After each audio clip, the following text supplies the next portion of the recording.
The scout ship Vanguard was a sleek, arrowhead-shaped vessel, about 30 meters long from nose to tail, with a hull of reinforced titanium alloy painted in the standard Federation gray. Its engines hummed with the low, reassuring thrum of plasma drives, and inside, the cockpit was a cramped cocoon of glowing screens, ergonomic seats, and the faint scent of recycled air mixed with the metallic tang of machinery. Captain Alara Voss, a seasoned explorer in her mid-40s with short-cropped hair and a scar tracing her jawline from an old asteroid mishap, sat at the helm, her hands steady on the controls. But even she felt a twinge of unease today. PX-47 was too quiet on the long-range scans, like the planet was holding its breath. Approaching atmospheric entry in T-2 minutes, Alara announced over the intercom, her voice calm but edged with the focus of someone who'd done this 100 times. "Everyone strapped in back there? Malik, how's the engine readout?" From the engineering bay just aft of the cockpit, Engineer Malik Wren's voice crackled back, a bit muffled by the whir of diagnostic tools. He was younger, early 30s, with a wiry build and a habit of chewing on stylus ends when stressed. "Engines nominal, Captain. Shields at full. But this planet's magnetic field is playing havoc with the nav sensors. PX-47's got some weird fluctuations. Nothing in the briefing packet mentioned this." He paused, muttering to himself, "Of all the missions, why'd I have to lose my lucky data chip right before launch? Swear I had it in my pocket." Biologist Lena Kex, seated in the science station amid vials and scanners, chimed in next. She was the team's optimist, late 20s, with a ponytail that bobbed as she adjusted her glasses. "Could be auroral interference, or maybe something biological in the upper atmosphere. Exciting, right? Uncharted world. Who knows what we're about to uncover?" Deep down, though, she whispered to herself like a quiet mantra, "Please let it be something alive, something new, not just rocks and dust again." Security Officer Calder Hale grunted from his spot near the airlock, checking his pulse rifle for the umpteenth time. Broad-shouldered and taciturn, in his 40s with a buzz cut turning gray, he wasn't one for chit-chat. "Exciting isn't the word I'd use. Unknown means dangerous. Keep your eyes open, folks." He thought back to his last posting, where unknown had cost him a partner. Ironic, how the safest jobs always turned into nightmares. And finally, Medic Tara Voss, Alara's younger sister by 5 years, sharing the same determined eyes but with longer hair tied back, spoke from the med bay. "Vitals are steady across the board. Just remember, if anyone feels queasy during descent, I've got anti-nausea shots ready. No heroes on my watch." She shot a glance at Alara through the vid feed, adding softly, "Especially you, sis. We both know you push too hard." Alara smiled faintly at that, a rare break in her professional facade. "All right, team, hold tight. Entering Atmo now." The ship shuddered as it pierced the planet's envelope, flames licking the viewscreen from the friction. For a moment, all was routine, the G-forces pressing them back, the hull groaning like an old friend. Then, without warning, the world twisted. A ripple distorted the sensors, a wave of energy that made the instruments flicker wildly. Tension spiked. This wasn't in the Sims. "What the?" Malik started, his voice rising. "Captain, we've got a surge. It's not turbulence, it's like the air's folding in on itself." Alarms wailed, red lights bathing the interior. Alara fought the controls, but the yoke bucked in her grip. "Stabilize. Lena, scan for anomalies." Her mind raced. Was this sabotage? Or just the universe's cruel joke? "I'm trying. Oh God, it's everywhere." Lena yelled, her fingers flying over the console. Readings off the charts. Electromagnetic, gravitational. Suspense hung in her words. What if this was the end? No glory, just a glitch. Calder's voice cut through. "Strap down tighter. This feels like a trap." Irony hit him. Here he was, the paranoid one. And for once, he might be right. Tara's tone was urgent, heart rate spiking. "Everyone breathe." She gripped her seat, thinking of home, of unfinished letters. Then blackness swallowed them all. No crash, no explosion, just an abrupt void, as if the universe had switched off. When Alara came to, her head pounded like a drum. She blinked against the dim emergency lighting, the cockpit screens dark except for a few backup panels sputtering to life. Status," she groaned, unbuckling and pushing herself up. Her boots clanged on the deck plating, gravity still online at least. In her mind, a quiet monologue played. We've survived worse, but this feels different. Like the planet wanted us down. No response at first. She staggered to the door, palming it open to the main corridor. Team? Sound off. A cough from engineering. Here, Malik. What hit us? He patted his pockets absent-mindedly. Still no lucky chip. Ironic, how the smallest losses nagged during crises. Lena's voice, weak, alive. I think, scanners are fried. She sat up, whispering to herself, if this ruins my samples, I'll scream. Calder appeared from the shadows, rifle in hand. I'm up. No breaches detected, but the hull's taken a beating. Drama in his tone. He'd seen ships crack open before. Tara emerged last, rubbing her temple. Everyone's got minor concussions at best. But Alara, the recording devices, they're all offline. Black box, cams, logs, wiped or powered down. We have no record of what happened. Suspense built. Who, or what, erased their trail? Alara stared out the viewport at the alien landscape, a dense forest of enormous trees, their trunks as wide as houses back home, leaves shimmering in hues of violet and green under a diffused sunlight. The ship had plowed a scar through the undergrowth, smoke wisping from the aft section. We crashed blind. All right, priorities. Secure the site, assess damage. Malik, get on repairs.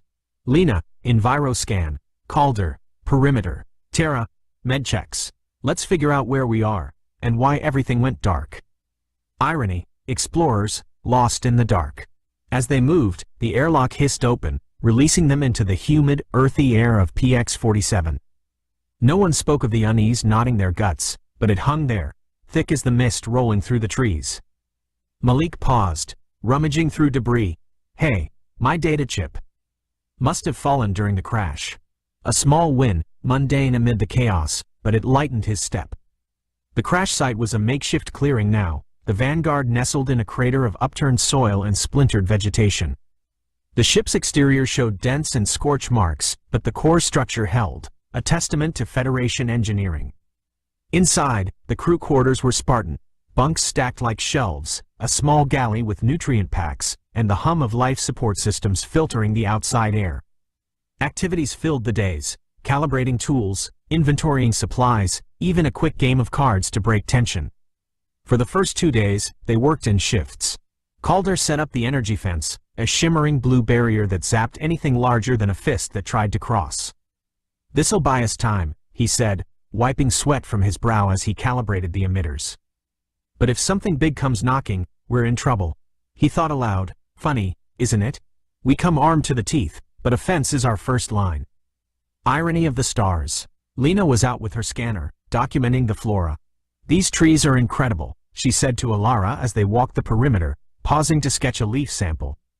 Trunks at least 10 meters across at the base. Bark's got this fibrous quality, almost like armored skin. And the leaves? Photosynthetic efficiency off the charts. This planet's ecosystem must be hyper-accelerated. Her monologue drifted. If I can publish this, it'll change everything back home. But first, survive. Alara nodded, her eyes scanning the tree line. Useful for us? We need shelter. The ship's exposed. Tension in her voice. What if the mist hid eyes watching them? Definitely. We could fell a few, use the wood for a dome over the site. It'll camouflage us, provide cover from aerial threats, if there are any. Malik joined them, tools slung over his shoulder, fiddling with his recovered data chip like a talisman. Hull's stable, but engines need recalibration. That surge fried the plasma coils. We'll need raw materials, titanium ore, maybe some conductive crystals. But first, let's fortify. Comedy and irony. Here I am, fixing a starship with sticks and stones. Federation's finest. Tara, handing out ration bars while bandaging a minor scrape on her own hand, added, and medically, we're good for now. But this air's got pollen counts that could trigger allergies. Masks on for extended outings. Subplot simmering. She'd lost her favorite med scanner in the crash, searching bunks daily, muttering, where did it go?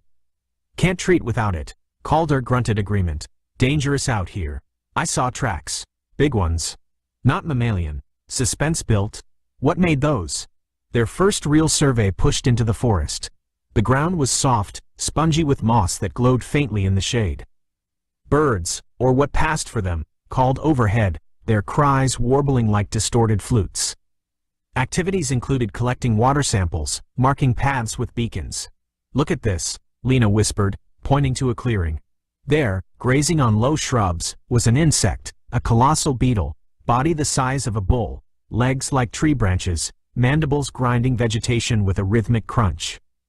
Drama escalated. Hearts raced. "Holy stars," Malik breathed. "That's no bug. That's a tank." Irony. "We travel light years to find cows with exoskeletons." Calder raised his rifle slowly. "Hostile? Tension thick?" "Not yet," Lena said. "Herbivore, by the looks. But if insects get this big, the food chain must be insane. Predators could be even larger." Alara held up a hand. "Observe, don't engage. We need to learn the patterns." As they retreated, another insect buzzed past, a flyer with wings like stained glass, easily 5 meters across. It ignored them, but the wind from its passage rustled their suits. Suspense. Was it scouting? Back at camp, the decision was made. "We cut the trees," Alara said during their evening huddle in the galley, steam rising from synth coffee mugs. "Build a dome." Malik, "Rig the laser cutters." Calder, "Security detail." Lena, "Monitor for ecological backlash." Tara, "Keep us patched." The work took hours. The lasers whined as they sliced through the wide trunks, the wood falling with thunderous crashes. "Timber." Malik yelled with forced cheer, but his voice trembled as shadows lengthened. "Comedy. If only my ex could see me now. Lumberjack in space." "This dome's gonna be solid," Calder said, hauling logs into place. "Interlock 'em like this. Natural camouflage." His monologue. "Build walls, keep out the dark. Always has, always will." Lena paused, scanner beeping. "Guys, the sap from these trees, it's got antimicrobial properties. Could be useful for wounds." Tara perked up. "Sample it. We're low on meds long-term." Later, rummaging in med bay, she found her lost scanner under a bunk. "There you are. Mundane miracle." By nightfall, the dome arched over the ship, a woven barrier of felled giants. Inside, safe but alert, they shared stories to ease the tension. "Remember that run on Vega Prime?" Malik asked. "Thought we'd never get out of that sandstorm." Alara chuckled. "This feels worse. At least there we knew the enemy." Irony hung heavy. The forest whispered back, alive with unseen dangers. Weeks blended into a rhythm of survival, but on the 14th day, as the crew ate breakfast in the dome's shadow, the air thick with the scent of alien sap, a change came without warning. Activities like routine med checks and fence repairs filled mornings, but suspense lurked. It started as a hum, low and building, vibrating through the ground. "Earthquake?" Calder asked, standing abruptly, rifle in hand. Drama in his eyes. "What now?" Lena checked her scanner. "No. Energy spike." "Atmospheric?" Her voice cracked slightly. Then the light hit. Not the sun's gradual rise, but a sudden, all-encompassing flash that pierced everything. The world turned blinding white, so intense it rendered the dome translucent, the forest beyond appearing almost ghostly, transparent layers revealing depths miles away. Tension peaked, blinded, vulnerable. "Ah, my eyes!" Malik shouted, shielding his face. Comedy irony. "Great, now we're moles in a spotlight." Alara blinked tears away. "Everyone inside the ship, now." Her monologue. "If this is the end, at least we tried." They stumbled in, the light following, seeping through viewports. "What is this?" Tara gasped. "It's like the planet's lit from within." Subplot closure. Using her found scanner, she checked vitals mid-chaos. Through the glare, the forest unveiled secrets, hidden clearings, distant mountains, even underground burrows glowing faintly. Trees stood like skeletons, their internals visible, veins of sap pulsing. "It's not hurting us," Lena said, peering at readings. "No radiation spike, but visibility. I can see for kilometers. Look, there's a river that way. Structures maybe? Suspense? Structures? Intelligent life?" Calder lowered his hands. "Tactical advantage? Or allure? Irony. We came to see, and now we see too much." The event lasted minutes, then faded, leaving them dazed in normal light. "Records caught it," Malik reported later, replaying the glitchy footage. "First time since crash. Whatever this is, it's cyclic. Planetary phenomenon? Drama built. What caused it?" Alara nodded. "Use it. Next time, we scout deeper. The blinding light had faded as suddenly as it arrived, leaving spots dancing in everyone's vision and the forest looking ordinary again. Dense, purple-trunked, humming with distant insect calls that now sounded almost mocking after the revelation of hidden depths. Inside the dome, the crew gathered around the galley table, nutrient packs half-eaten and cooling, faces lit by the soft glow of the one working portable console. Malik hunched over it like a man guarding a fragile flame, replaying the glitchy footage from the event over and over, pausing, zooming, cursing under his breath. "Look at this frame," he said, voice hoarse from too much recycled air and not enough sleep. He tapped the screen, freezing on a ghostly outline that might have been a ridge or a structure miles away. The scanners actually caught something useful this time. First real data since the crash. The ship's core processors need silicon derivatives for the plasma coils, rare earths for the shielding relays. Without them, we can't get the engines to full thrust. Synthesizers can refine what we find, but we've got to go get it. He leaned back, rubbing his eyes. And yeah, I still can't believe I found my lucky chip under the console. Small victories, right? Maybe the universe owes us one more. Alara leaned in, rubbing her temples in slow circles, the scar on her jaw catching the light. How much time do we have before the coils degrade completely? Her tone was steady, but there was a thread of strain beneath it, captain's burden, always calculating the odds while pretending they weren't getting thinner. 2, maybe 3 weeks if we baby them, Malik replied. But the light event, it cycled. If it happens again, we might get better scans, maybe even spot a deposit from here. For now, we scout. Pairs. No one goes alone. He glanced at Calder. You good for point? Calder crossed his arms, his rifle propped against the bulkhead like an old companion. I'll take point with you, Captain. Lena, Tara, you two together. Malik, you stay here, keep the dome's defenses hot and monitor comms. We try raising the orbital relay every hour on the hour. If we get lucky, rescue's already inbound. He paused, a rare flicker of dry humor crossing his face. Though luck's been in short supply since we dropped out of warp. Feels like the planet's laughing at us. Lena nodded, though her eyes flicked nervously to the dome's woven gaps where purple light filtered through like stained glass. The light showed a river system northeast, maybe mineral deposits there. And those giant beetles, they avoid water, from what we've seen. Could be safer. She adjusted her glasses, a small ritual that steadied her. In her head, if we find nothing today, I might actually start believing we're stuck here forever. Don't think about it, just move. Tara handed out fresh water tabs, her movements precise despite the faint tremor in her fingers. Everyone take extra hydration packs. The humidity's brutal out there, and if we run into another flyer, those wings span 5 meters, easy. Concussion risk if they clip you. She caught Alara's eye and added quietly, and you, eat something real before you go. Not just a bar. I found that lost med scanner under my bunk last night. Least I can do is make sure my sister doesn't keel over from low blood sugar. Alara gave her a half smile, the closest thing to thanks in front of the team. Noted, Doc. They geared up. Lightweight enviro suits patched with sap-sealed tears that still smelled faintly of tree resin, scanners clipped to belts, pulse rifles for Calder and Alara.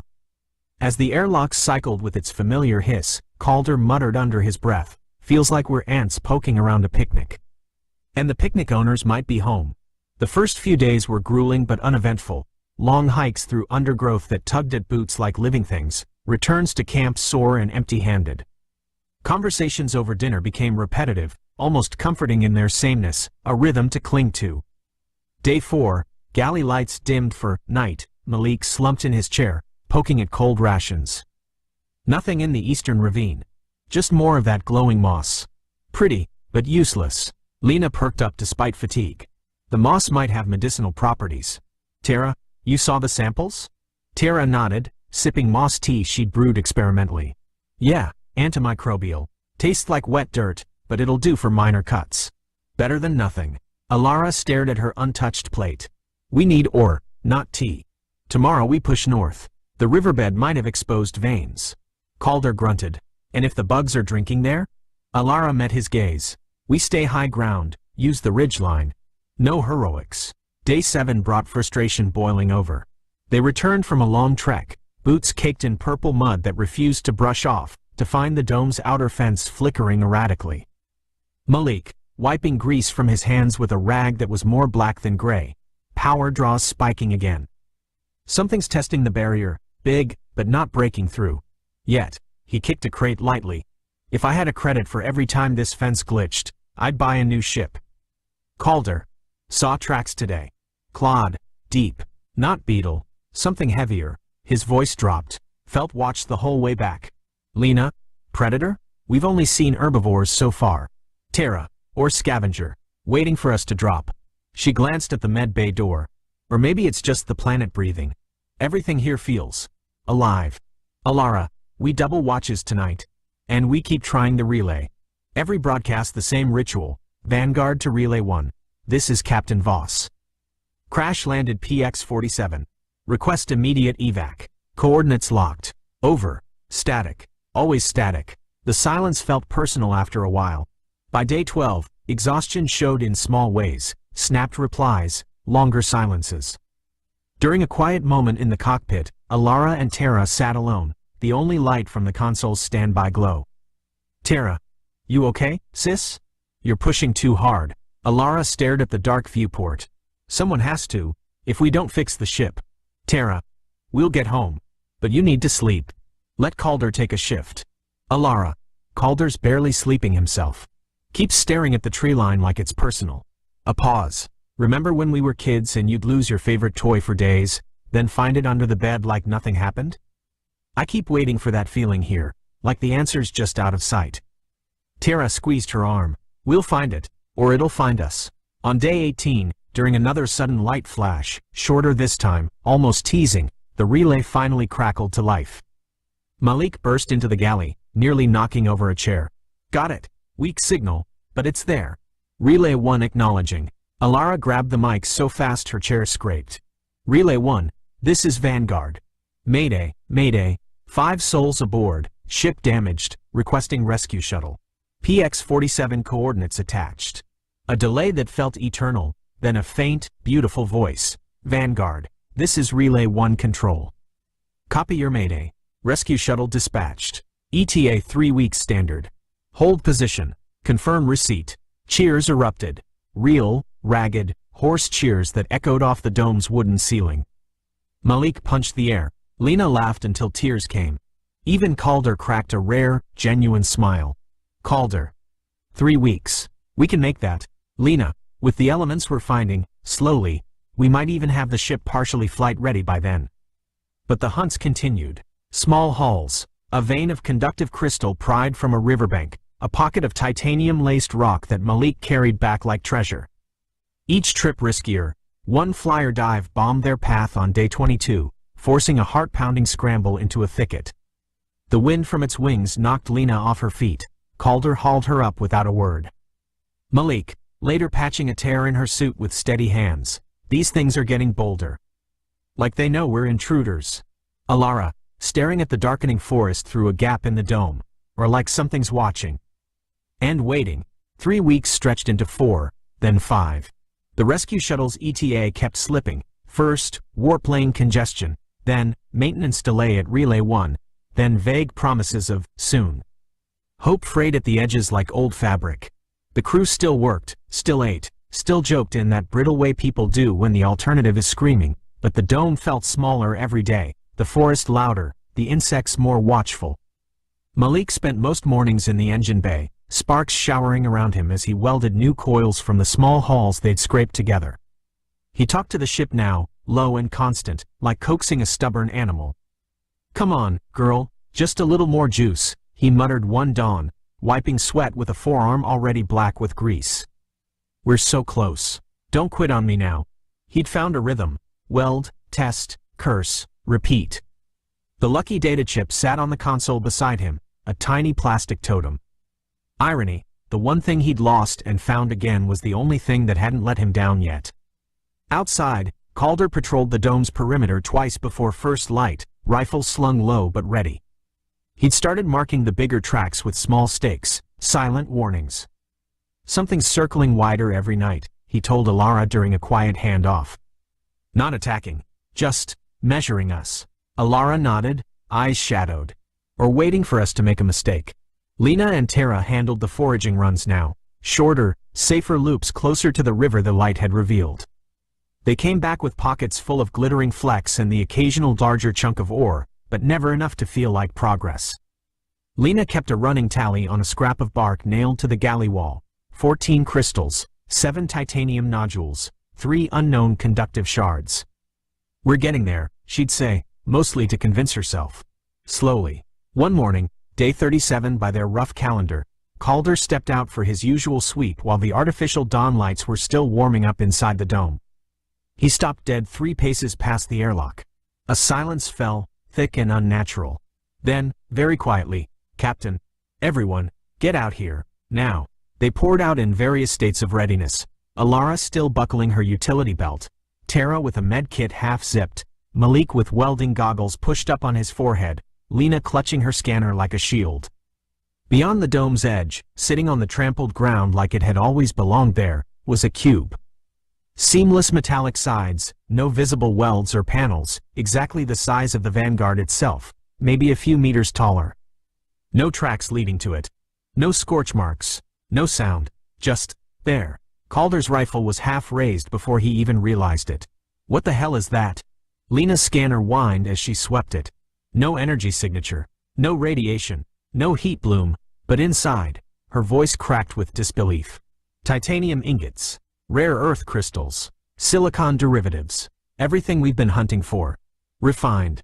Pure. Ready to slot straight into the synthesizers. Malik walked forward slowly, like approaching a sleeping animal. He touched the surface. Cool, smooth, faintly humming under his palm if you pressed just right. "This wasn't here last night. I swear on every star. I checked the cams at 0200. Tara's eyes were wide. "Gift? From who?" Alara stared up at the impossible box, jaw tight. "Or bait. A long beat. But we need this. Calder, Lena, cover the tree line. Malik, Tara, help me see if we can open it." The cube had no handles, no seams, no obvious controls. Alara reached out anyway, fingers brushing the metal. A soft click, almost polite, and a panel irised open without fanfare. Inside, crates stacked in perfect rows, each marked with symbols that weren't any alphabet they knew, yet somehow the meaning bloomed in their minds the moment they looked. "Use me." Malik let out a shaky laugh. "Okay, that's new." Hours passed in a blur of hauling. Crates dragged across the dirt, inventoried on the galley table, contents catalogued with trembling hands. Malik, grinning like a kid on his birthday for the first time in weeks. "This is it. Enough to fully repair the engines, reinforce the hull plating, boost the comm array, even patch the secondary life support we've been limping on. We could lift off in days, maybe less." Lena ran her scanner over another crate. "But who? The planet's ecosystem doesn't build boxes like this. No tool marks, no manufacturing residue. It's perfect." Calder stood at the open panel, rifle still in hand. "Doesn't matter right now. We use it, we get off this rock. Questions later." His voice was flat, but his eyes kept darting to the forest. "And we stay vigilant. Double watches. Triple if we have to. If this is help, fine. If it's a lure, we fly out shooting." Alara nodded once. "Agreed. But we don't celebrate yet." That night, over a rare hot meal, Malik had jury-rigged the galley heater with one of the new crystals. Conversation turned speculative, almost giddy despite the undercurrent of fear. "Tara, maybe intelligent life here. Watching us the whole time. The light flashes, the box, like they're testing if we're worth helping. Lena, or the planet itself. Some kind of response system. Gaia hypothesis on steroids. We damage, it repairs. We need, it provides." Malik, chewing slowly, "Or we're just lucky. I'll take lucky. After the crash, the silence, the bugs, I'll take lucky and run." Calder said nothing for a long time, just stared at the cube through the dome gap. Finally, "Lucky things don't come in boxes the size of your ship without a price tag." Repairs accelerated. The ship hummed louder each day, engines purring, lights brighter, systems winking green one after another. Hope solidified, fragile but real. But every night, Calder still patrolled. And every night, he swore the forest watched back. The Vanguard was ready. Engines tested at low burn outside the dome, a controlled roar that shook leaves from nearby branches. Hull patched with fresh plates that gleamed unnaturally clean. Dome disassembled piece by piece. Logs hauled aboard as emergency mass. Sap-sealed panels stowed for analysis back home. Final checks in the cockpit felt almost ceremonial. Alara stood at the helm, hands on the yoke she hadn't touched in months. All stations report. Malik, from engineering, engines green. Thrust at 92%, better than pre-crash. Hell, better than factory spec. Lena, science station, life support nominal. Scans show clear skies. No atmospheric anomalies, for once. Calder, near the airlock, perimeter secure. No contacts, but I'm staying strapped until we're in orbit. Terra, med bay, crew vitals good.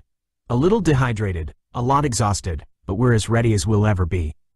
Alara took a slow breath, tasting recycled air that suddenly felt like freedom. Vanguard lifting off. Relay 1, this is Vanguard. We are departing surface. Rendezvous coordinates locked. The ship rose slowly, engines building from a growl to a steady thunder. Dust and leaves swirled in a vortex below. Through the viewport, the forest receded, trees shrinking from house-sized monoliths to matchsticks, then to blades of grass. Calder's voice cut the cockpit silence. Wait, down there, on the ridge, they all looked. A figure, humanoid in shape, seated in what looked like an ordinary lawn chair, red plastic, weathered, the kind you'd see on any suburban porch. Legs crossed casually, holding a steaming cup, watching them ascend with calm, unhurried interest. No panic, no weapons, just observing. The scale hit like a physical blow. The giant insects they'd feared for weeks? Tiny specks now, ants scurrying across what had been colossal leaves. The massive trees they'd felled with lasers? Grass blades swaying in a breeze. Their ship, 30 meters of solid Federation engineering, pride of the scout fleet, looked no larger than a bumblebee drifting upward from the man's perspective. Lena whispered, voice cracking, We're the small ones. All this time, Malik let out a strangled laugh. The box, the light events, he, or it, left it for us. Like feeding crumbs to ants in the yard. Calder stared, rifle forgotten in his lap. And we thought we were the explorers. Terra's hand found Alara's shoulder.